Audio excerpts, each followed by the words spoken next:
Y vamos a abrir la Biblia en la segunda carta a los Corintios, capítulo 8, versículos del 7 al 12, y el capítulo 9, versículos del 6 al 8. Vuelvo a repetir, segunda de Corintios 8, versículos del 7 al 12, y el capítulo 9, versículos del 6 al 8. Continuando con nuestra serie La grandeza de servir, en esta noche vamos a continuar con el estudio que dejamos inconcluso hace 8 días, y en esta noche vamos a hablar acerca del costo para ofrendar. El costo o lo que nos va a costar a nosotros en nuestra vida ser siervos y siervas generosos. Segunda de Corintios 8, versículo del 7 al 12. Por tanto, como en todo abundáis en fe, en palabra, en ciencia, en toda solicitud y en vuestro amor para con nosotros, abundad también en esta gracia. No hablo como quien manda, sino para poner a prueba, por medio de la diligencia de otros, también la sinceridad del amor vuestro. Porque ya conocéis la gracia de nuestro Señor Jesucristo, que por amor a vosotros se hizo pobre, siendo rico, para que vosotros, con su pobreza, fueseis enriquecidos.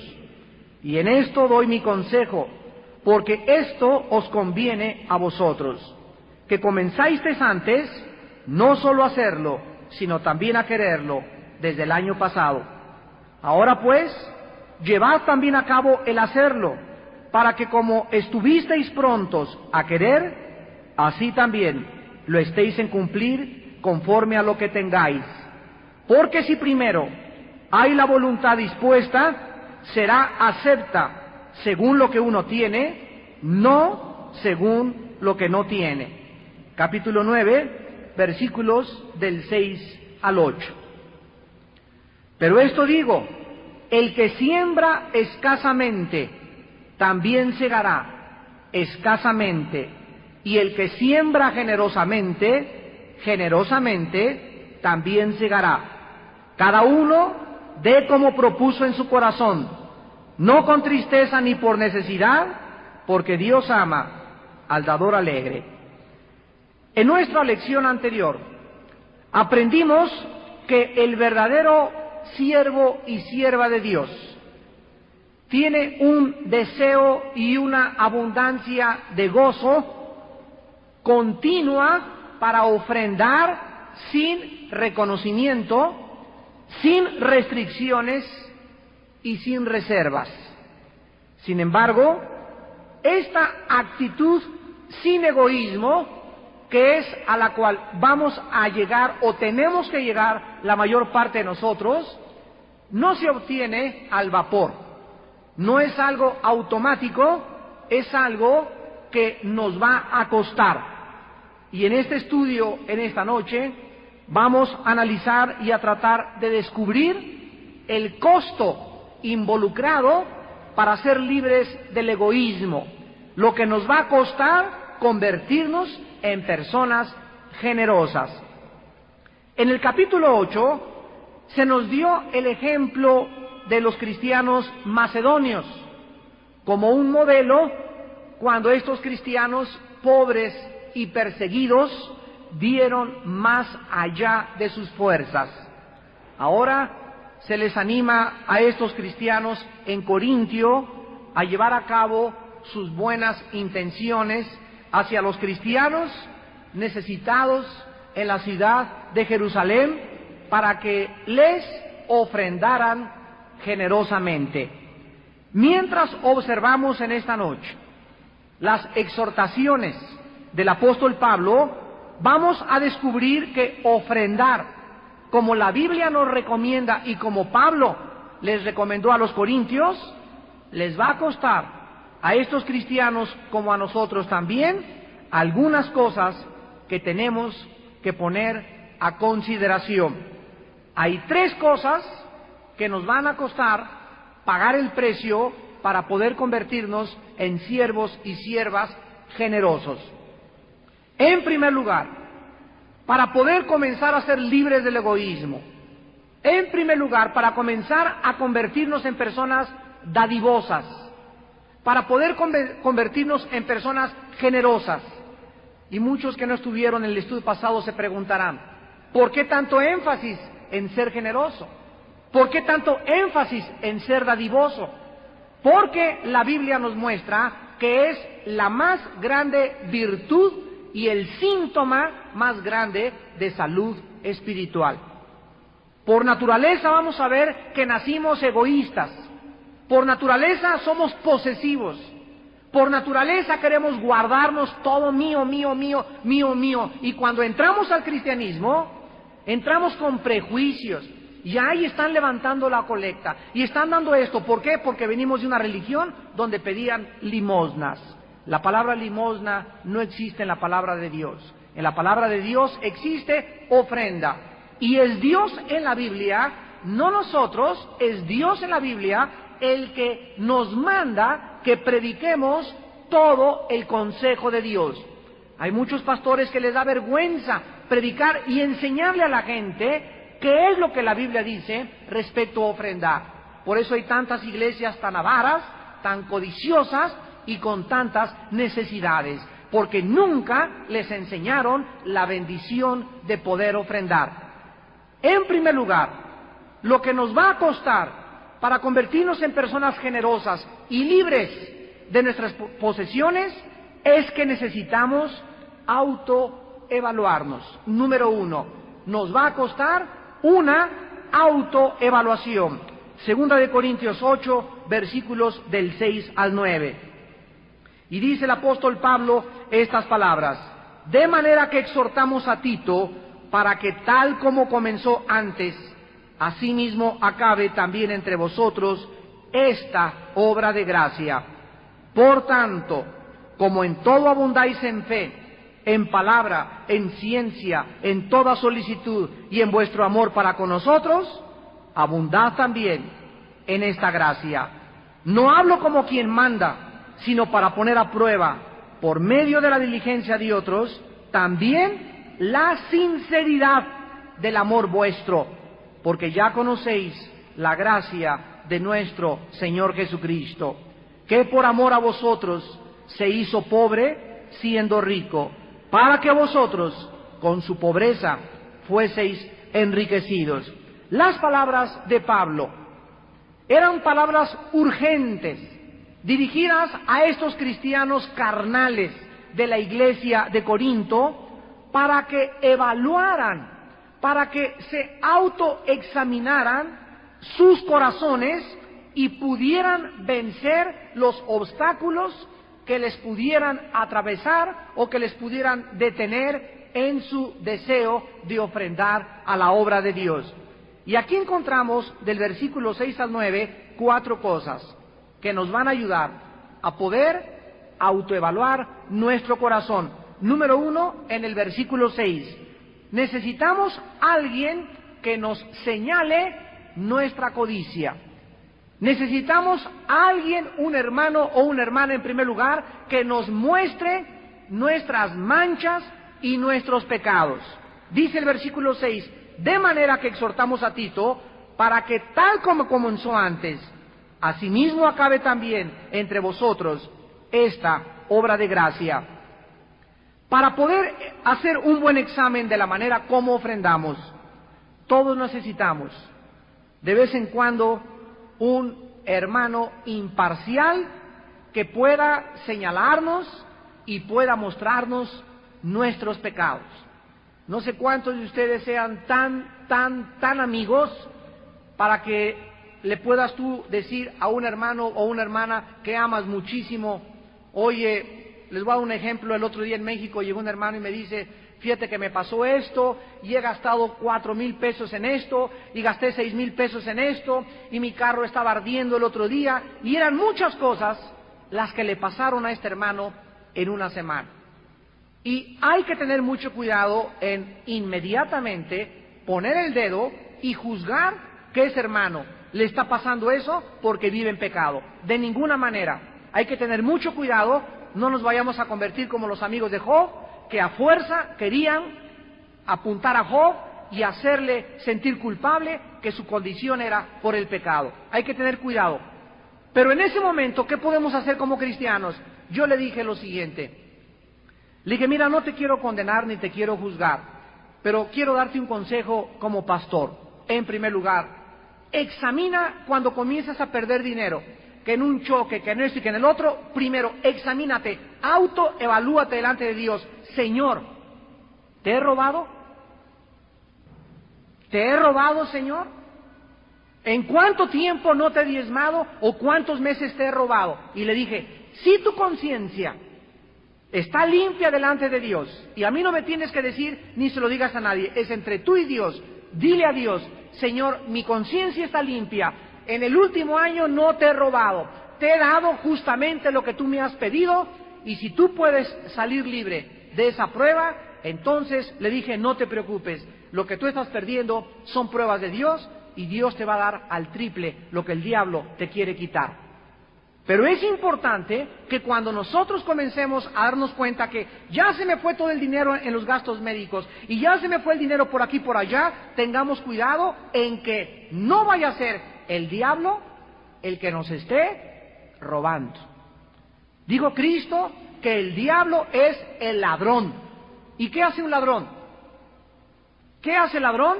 Nos quita lo que es nuestro. ¿Verdad? No me va a quitar algo que no es mío. El diablo me quita lo que es mío, lo que me pertenece. Y cuando él puede robarme, es porque la puerta de mi casa está abierta. Cuando la puerta de mi corazón está abierta. Así que el diablo no puede robarnos si nosotros tenemos una actitud de honestidad delante de Dios. Si nosotros le robamos a Dios, estamos abriendo la puerta para que el diablo nos robe. Vimos hace 8 días en Malaquías 3 que la Biblia dice que cuando nosotros le damos a Dios, Él, ¿qué cosa? Le pone el bozal al perro para que no nos muerda. Él reprende al devorador. Así que Dios, lo aprendimos hace 8 días, si nosotros no le damos a Dios, de todas maneras, lo que le quisimos robar a Dios, el diablo nos los va a quitar por otro lado. Aparentemente, Tito había ayudado a iniciar el levantamiento de la ofrenda en su visita anterior a la iglesia de Corinto, y ahora era enviado por Pablo otra vez para que completara esa colecta que los corintios habían prometido. Y todos nosotros necesitamos esta clase de cristianos, que nos puedan llegar y decirnos, oye, analiza esto, y si no es esto, puede ser aquello. Pero necesitamos estarnos recordando. Yo continuamente a los hermanos les digo, a los líderes, a los pastores, principalmente a ellos, están ustedes dándole a Dios, porque nosotros somos más responsables en darle más a Dios que cualquiera de las ovejas. En segundo lugar, para poder nosotros hacer una autoevaluación, necesitamos hacernos preguntas duras a nosotros mismos. Versículo 7. Por tanto, como en todo abundáis en fe, en palabra, en conocimiento o ciencia, en toda solicitud y en vuestro amor para con nosotros, abundad también en esta gracia. Pablo les está exhortando ahora a los corintios a que ellos abunden en sus ofrendas de la misma manera que abundaban en su fe, en sus palabras, en su conocimiento y en su amor. Al compararse los unos con los otros, el apóstol deseaba que los corintios se preguntaran a sí mismos, ¿por qué yo estoy abundando en estas áreas? ¿Y por qué soy tan bueno en esta área? ¿Y por qué soy tan bueno en dar estudios? ¿Y por qué soy tan bueno en aquello? ¿Pero por qué me cuesta trabajo ofrendar? ¿Por qué no le doy a Dios lo que Él me pide? Cuando nosotros comenzamos a preguntarnos a nosotros mismos, me voy a preguntar realmente, ¿por qué me cuesta trabajo ofrendar? ¿Por qué cuando voy a ofrendar viene el diablo y me dice, no les hagas caso, se van a robar esto? No les hagas caso, te están pidiendo, no les hagas caso aquello. Cuando tú te preguntas, ¿por qué realmente tienes problemas para ofrendar? El Espíritu Santo te puede ayudar. Y esto en parte es verdad, porque hay muchos lugares, principalmente en Estados Unidos, como en todos lados, sabemos que el diablo está al control del mundo, y ustedes prenden un canal cristiano en Estados Unidos y el 80% del tiempo se la pasan, ¿qué cosa? Pidiendo dinero. Y muchos cristianos comienzan a resabiarse y a decir, no, pues esto nada más es esto, y ya ves, aquí también piden dinero. Sin embargo, estos cristianos no saben que en la Biblia existe el mandamiento para que nosotros ofrendemos conforme a nuestro corazón. Y si en otras iglesias o en otros lados se aprovechan y llevan al extremo este ministerio para los santos, es problema de ellos. Pero nosotros tenemos el corazón para Dios, para poder entender qué es lo que Dios manda y cómo debemos ofrendar a los ojos de Dios. En tercer lugar, versículo 8, examina tus motivos. No hablo como quien manda, sino para poner a prueba, por medio de la diligencia de otros, también la sinceridad del amor vuestro. Quiero que ustedes observen algo importante. Pablo no les está ordenando, manden 10,000 pesos, saquen el billete verde o el ojo de gringa, aquí necesitamos $100,000. Pablo está sugiriéndoles, les está rogando a los cristianos que de acuerdo al amor que ellos le tengan al Señor y a sus hermanos en la fe, le den a la obra de Dios.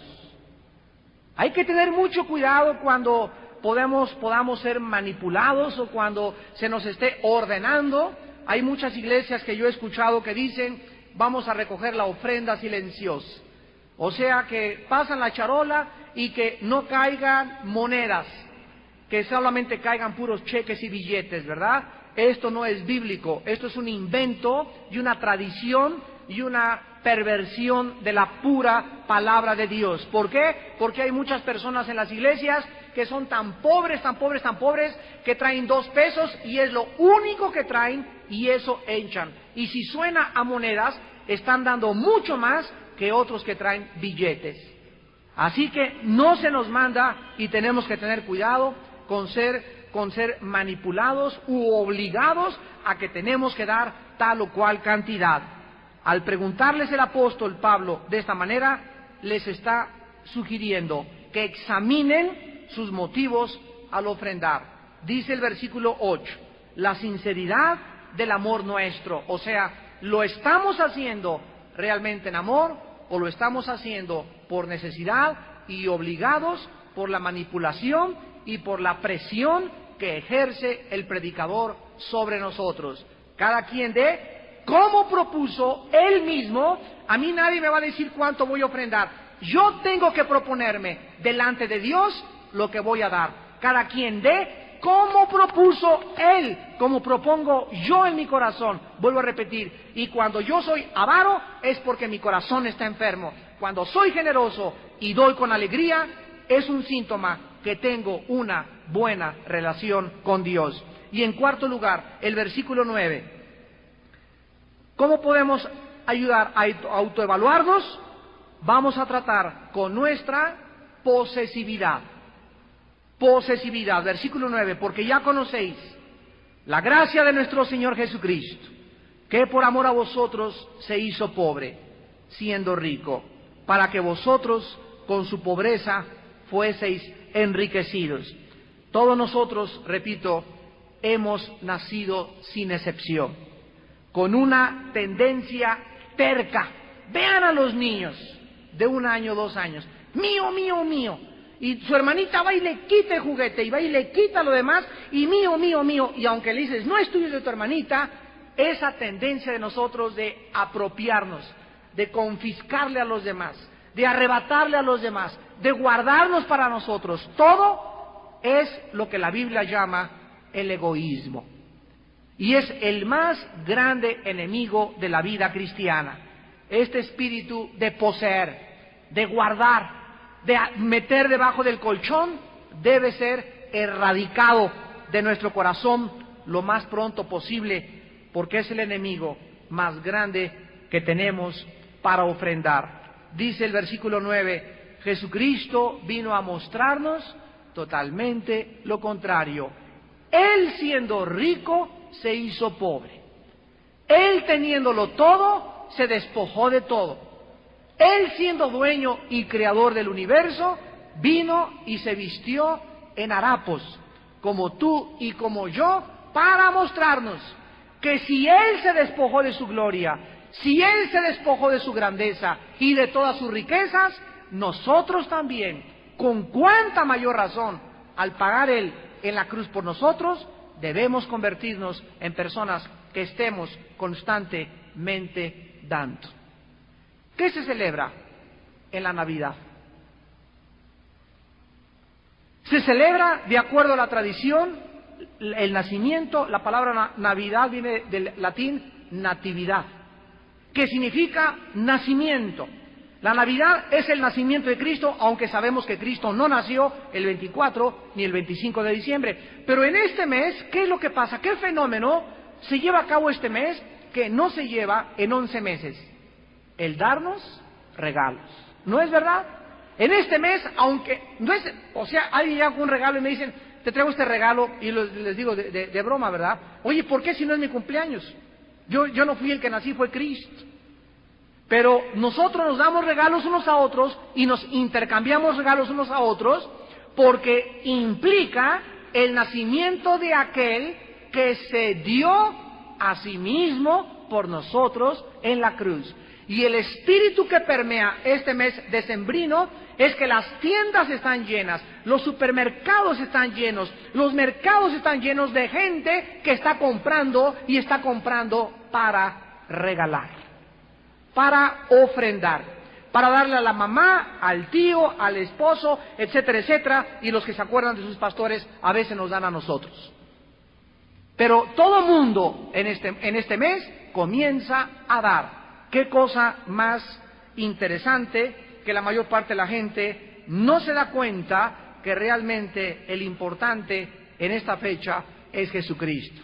Y le pasa lo que le pasó a un niño que nació.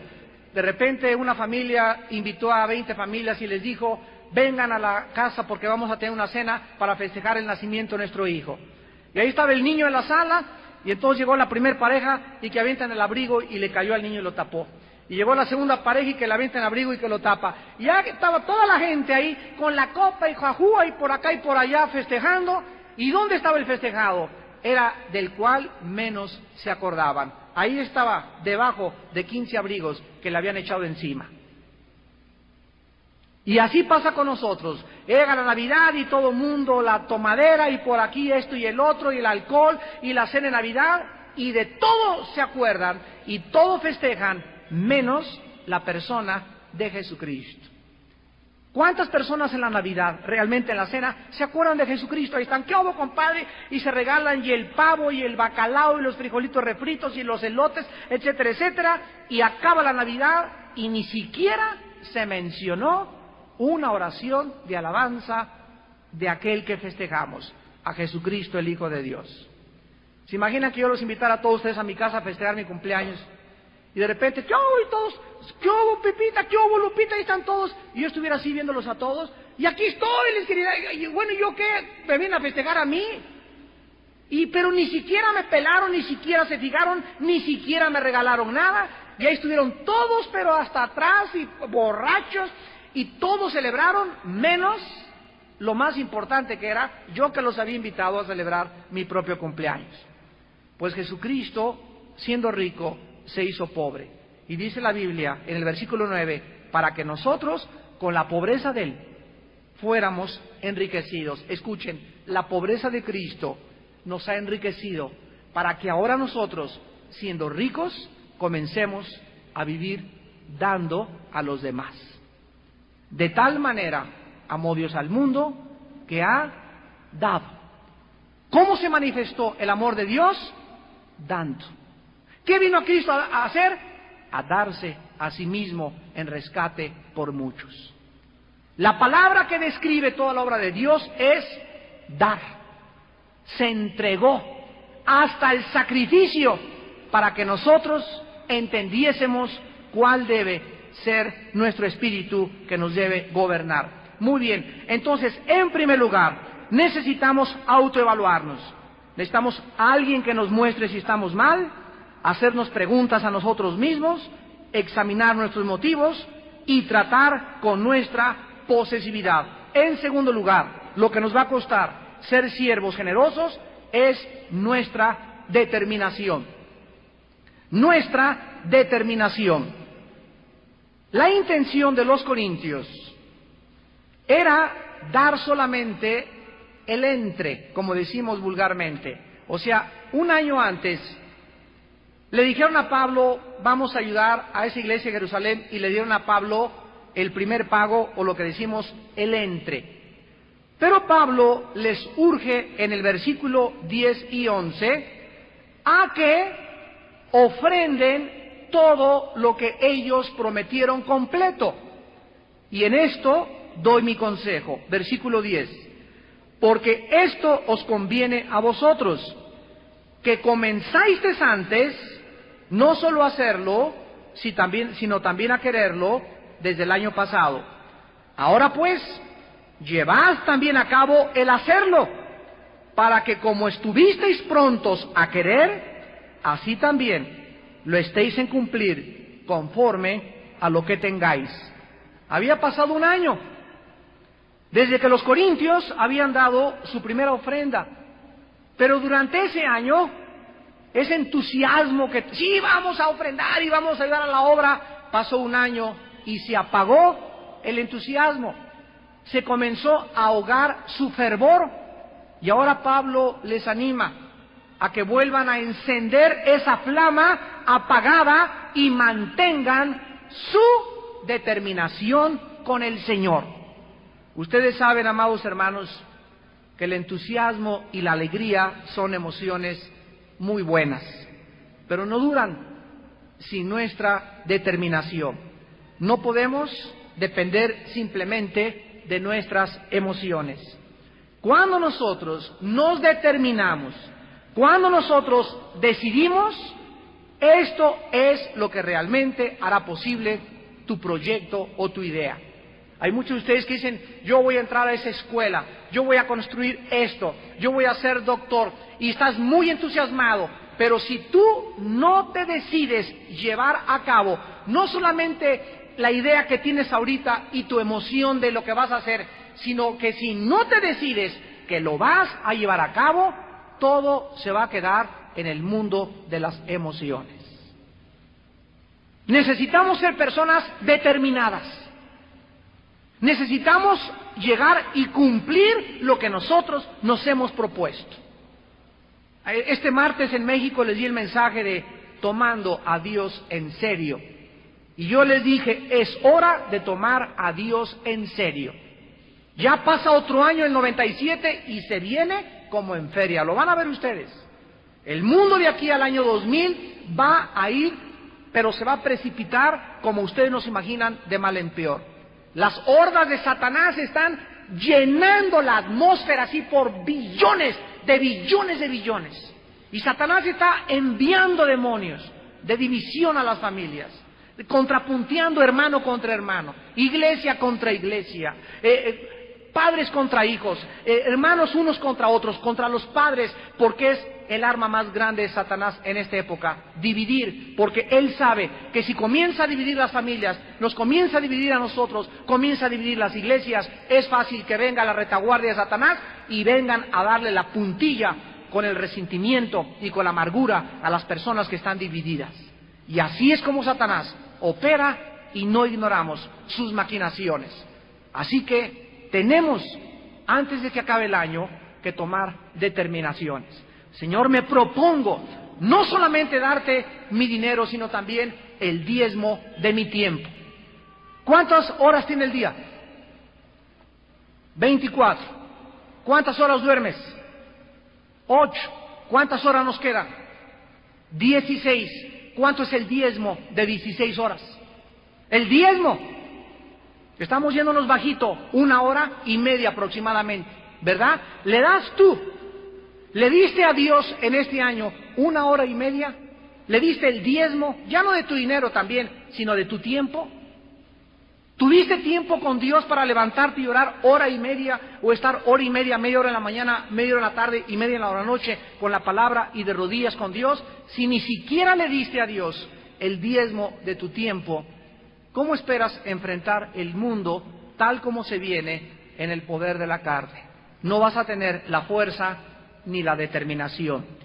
¿Qué es lo que nos logra realmente formar un carácter decisivo? Disciplinarnos en nuestro tiempo devocional. ¿Escucharon lo que les dije? ¿Quieres convertirte en un hombre de determinación? ¿Quieres convertirte en una mujer que llevas a cabo lo que te propones? Comienza a disciplinar tu vida de oración. Si tú acostumbras a golpear esta carne y este cuerpo que, ay, me quiero dormir, y otro pestañazo, y en lugar de eso te levantas a las 5 o a las 5:30 y te pones a orar, y después de la comida te metes a orar media hora, y antes de acostarte, en lugar de ver una telenovela, te pones a orar, o antes de ver un video, te pones a orar, en 1 año tienes un carácter determinado. ¿Por qué? Porque estás desarrollando hábitos, y esos hábitos son reforzados por el Espíritu Santo. Dios refuerza a sus siervos y a sus siervas que determinan seguirle con todo su corazón y con toda su mente. En segundo lugar, en tercer y último lugar, nos va a costar ejercitar nuestra fe. 3 cosas vamos a tener que pagar el precio para poder ser siervos generosos. 1, autoevaluarnos. 2, decidirnos. Y 3, ejercitar nuestra fe. 2 de Corintios 9, del 6 al 8. Pero esto digo, el que siembra escasamente, también segará escasamente. Y el que siembra generosamente, generosamente también segará. Cada uno dé como propuso en su corazón, no con tristeza, ni por necesidad, porque Dios ama al dador alegre. Y poderoso es Dios para hacer que abunde en vosotros toda gracia, a fin de que, teniendo siempre, vuelvo a repetir, teniendo siempre todos nosotros, en todas las cosas, todo lo suficiente, abundéis para toda buena obra. La guía para ofrendar nos es presentada no como tienen que dar esta gran suma de dinero que estamos obligados a dar. Miren ustedes la sencillez del Espíritu Santo. La guía para ofrendar nos es presentada simplemente ofreciéndonos un sencillo principio campesino. Un sencillo principio del campo, para que sepamos que lo que demos, recogemos. El Espíritu Santo toma un ejemplo de los campesinos y nos dice, yo no les digo cuánto den, no les pido cuánto den, solamente les doy un ejemplo. Vean ustedes los campesinos, se llama la ley de la siembra y la cosecha. Si el campesino siembra 1 hectárea de maíz, ¿cuánto maíz va a recoger? 1 hectárea de maíz. Si siembra 1 metro cuadrado de maíz, va a recoger 1 metro cuadrado de maíz. Eso lo entiende hasta un campesino. Es lo mismo espiritualmente. Si tú das 1,000 pesos, no esperes recoger más. Si te das 2,000 pesos, no esperes recoger más. Todo lo que tú recojas en la vida, materialmente, económicamente, está en proporción a ¿qué cosa? A lo que tú has sembrado. Nada más. No tienes ahora ni para la torta porque no has sembrado ni para un sándwich. No tienes ni para el camión, es porque ni siquiera diste cuando no tenías dinero al Señor. Tienes ahora y abundas y tienes un Mercedes-Benz y tienes una camioneta y tienes una casa y tienes una fábrica, etcétera, etcétera. Dios te dice, no dejes de seguir dando porque te quiero seguir bendiciendo. Para ofrendar se necesita fe. Para ofrendar se necesita fe, porque fe es creer absolutamente que todo lo que yo siembro lo voy a recoger, porque así lo dice la palabra del Señor. Mientras tú no siembres, tu fe no crece. Mientras tú siembras, tu fe está fortaleciéndose y fortaleciéndose, porque te das cuenta que recoges, te das cuenta que funciona, te das cuenta que la Biblia es verdad, te das cuenta que Dios es poderoso, dice el versículo 8.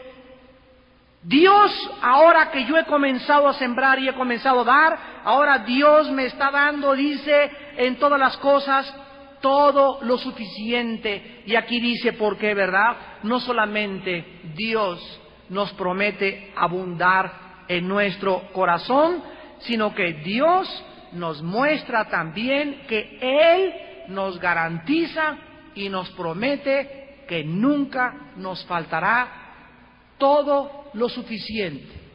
Voy a tener para pagar la escuela de mis niños, voy a tener para pagar la colegiatura, para poder comer, para pagar la letra del carro, todo. ¿Y por qué? Porque estoy dando. Y si yo no doy y creo que en lugar de trabajar 18 horas diarias, porque mucha gente usa la mente y el conocimiento del hombre, el mundo te dice, ¿quieres dinero? Trabaja más. Dios te dice, ¿quieres dinero? Da. El mundo te dice, ¿quieres realmente que te vaya bien? Busca relaciones, hazle la barba al gobernador, lisonjea a esta persona política, ten relaciones públicas, y gradúate a la mejor universidad. Dios dice, ¿quieres prosperar? Dice la Biblia, medita día y noche en mi palabra. Josué 1, 8 y 9. El que medite día y noche, todo le saldrá bien. Entonces harás prosperar tu camino y todo te saldrá bien. Amados hermanos en Jesucristo, ¿vale la pena? La Biblia dice que las recompensas al ofrendar son verdaderamente milagrosas. Dice en el versículo 8, otra vez, 2 Corintios 9, poderoso es Dios. ¿Tú conoces a Dios? Perdón, hay mucha gente que dice, oiga hermano, fíjese que yo gano 2,000 pesos al mes y hago las cuentas, pues son 500 de renta, 500 de la comida, 500 de la luz, y cuando quiero ofrendar, pues ya no me alcanza, hermano. ¿Cómo quiere que ofrende? Esa persona está caminando por vista, no está caminando por fe, y nosotros andamos por fe, no por vista. ¿Qué significa esto? Que cuando me llega mi cheque y mi quincena, yo no me pongo con mi esposa o con la calculadora, debo esto y esto, sino que lo primeritititito que hago es apartarle al Señor, y cuando el Señor ve que yo le doy a Él primero, no la letra de mi carro, a Él primero, no para la comida, a Él primero, no para la colegiatura, a Él primero, y Él es el primero en mi vida, dice la Biblia, Dios es poderoso.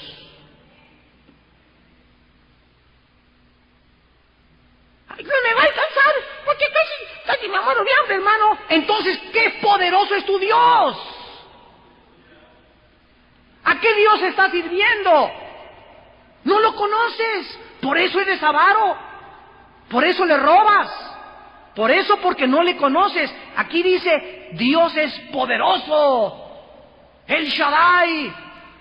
Él es el que alimenta a los pájaros y el que le da de comida a todos los animales del campo, y el que hace que no cese el agua de los ríos para que todos los animales se acercan y beban. Y dice la Biblia, Dios es poderoso para hacer, y vean ustedes el milagro que va a hacer en mi vida Dios. Dios va a hacer que yo abunde. ¿En qué cosa? En la gracia. El dar es una gracia para que siempre yo tenga en todas las cosas y siempre siga dando. Dios está buscando desde el cielo siervos y siervas generosos. ¿Para qué? Dios no necesita mis diezmos ni mis limosnas, ni aunque le dé $1,000,000. Dios lo hace por mí, no lo hace porque lo necesite. ¿Por qué? Porque Dios me enseña que es más bienaventurado dar que recibir. Ese es el secreto. Dios me está enseñando a desposeer y a erradicar este espíritu que me quiere mantener codicioso y avaricioso toda mi vida. Y vean, la gente codiciosa y avariciosa es la gente más miserable. Son los que peor les va en la vida. Hay gente que llega a la policía y encontraron a doña Petrunia ahí en su colchón en un cuarto pobre, y debajo del colchón tenía 25,000 pesos, pero esa mujer durante toda su vida nunca aprendió ni siquiera a vivir. Tenía el dinero bajo el colchón. ¿Para qué es el dinero? Para usarlo, para gastarlo, para irse de vacaciones, para que disfrutemos todo. Dios no quiere que vivamos en guarachitos y con sombrerito. Pues sí, mi chiquita, sí, muy humilde aquí. No, porque soy pobre. Eso no es el retrato de Dios. Es el retrato de Roma y de los curitas y de las gentes que nunca aprendieron. Dios quiere prosperarte y que tengas carros y que tengas todo si le das. Hay cristianos tan traumados y tan llenos de prejuicios que ven a otro cristiano que llega a la iglesia en un carrazo y ¡ay, carnalote! No es carnalidad que tanto es un burro y que él anda en un Lincoln Town Car. Simplemente muchas veces te puede preguntar, este hermano, ¿por qué lo prosperó Dios? Si fue por el mal, no le va a durar. Pero si es Dios el que le bendijo con ese coche, es porque ese hermano es generoso. Y gózate de que haya personas bendecidas materialmente por Dios. Porque muchos cristianos se divorcian las riquezas de la pobreza. Y no es pecado ser rico, entendámoslo. No es pecado ser rico. Hay muchos pobres que son más pecadores que los ricos. Pecado es hacer de las riquezas un ídolo. Eso sí es pecado. Dios es poderoso. Siempre que seas bendecido económicamente, comparte inmediatamente tus bienes materiales. Dios, hice un negocito, a Dios lo que le corresponde. Vendí un coche, a Dios. Me dieron un bono, a Dios. Todo lo que recibas, dale a Dios, dale a Dios. ¿Para qué? Para que Él te siga bendiciendo. Para que Él te siga dando más. Porque mientras más le das, más recibes de Él. Quiero acabarles contando una historia. Dicen que en la Segunda Guerra Mundial iba un soldado inglés en las calles destruidas de Londres, caminando por una calle, y encontró a un niño pobre que estaba asomado en una panadería, y así se le caía la baba al niño pobre, todo andrajoso, herido, con sangre, y adentro de la panadería nadie se fijaba en él. Y el soldado le preguntó al niño, ¿quieres un pan? Y el niño le dijo, sí, pero nadie me lo da. Entonces el soldado entró a la panadería y le compró una bolsa de pan al niño y se la dio.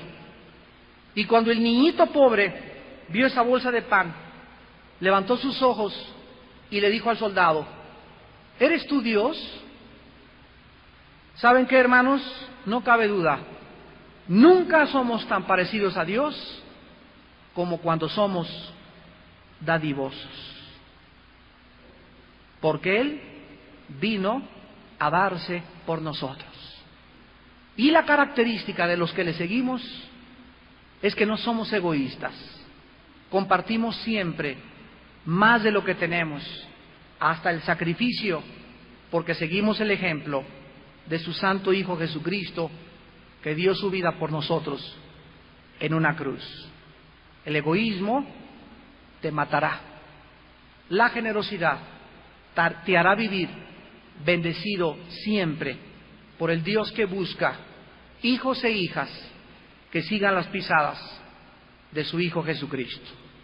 Despidámonos en oración. Padre Santo, te damos gracias por darnos a conocer la gracia de nuestro Señor Jesucristo, que por amor a nosotros se hizo pobre, siendo rico, para que nosotros, con su pobreza, fuésemos enriquecidos. Por tanto, si hay alguna consolación en Cristo, si algún consuelo de amor, si alguna comunión del Espíritu, si algún afecto entrañable, si alguna misericordia, completad mi gozo, sintiendo lo mismo, teniendo el mismo amor, unánimes, sintiendo una misma cosa, nada hagáis por contienda o por vanagloria, antes bien con humildad, estimando cada uno a los demás como superiores a él mismo, no mirando cada uno por lo suyo propio, no mirando cada uno por lo suyo propio, sino cada cual también por lo de los otros. Haya pues en vosotros este sentir que hubo también en Cristo Jesús, el cual, siendo en forma de Dios, no estimó el ser igual a Dios como cosa a que aferrarse, sino que se despojó a sí mismo, tomando forma de siervo, hecho semejante a los hombres, y estando en la condición de hombre, se humilló a sí mismo, haciéndose obediente hasta la muerte y muerte de cruz. Por lo cual Dios también le exaltó hasta lo sumo y le dio un nombre que es sobre todo nombre, para que en el nombre de Jesús se doble toda rodilla de los que están en los cielos y en la tierra y debajo de la tierra, y toda lengua confiese que Jesucristo es el Señor, para gloria de Dios Padre. Te damos gracias en esta noche, oh Dios, que entregaste a tu Hijo para pagar el precio de nuestros pecados y para que sigamos su ejemplo. Porque el que dice que cree en Cristo debe andar como Él anduvo. Y Él anduvo siempre dándose, entregando, bendiciendo a las clases necesitadas, a las personas enfermas, a los endemoniados, librándolos, salvándolos, sanándolos y dándoles una vida gracias a su vida en la cruz del Calvario. Padre, queremos enfrentar el año 1997 con un corazón generoso. Queremos enfrentar el año siendo ricos en generosidad, siendo dadivosos, compartiendo para las necesidades de los santos, para que tu palabra sea enaltecida y para que tu nombre sea glorificado. Saca, Señor, de nuestro corazón todo espíritu de posesión, todo espíritu de egoísmo, toda fuerza maléfica de codicia y de avaricia, para que seamos semejantes entonces a tu Hijo Jesucristo y podamos ser bendecidos grandemente con tu corazón. Te lo pedimos y te damos las gracias en nuestro Señor Jesucristo. Amén.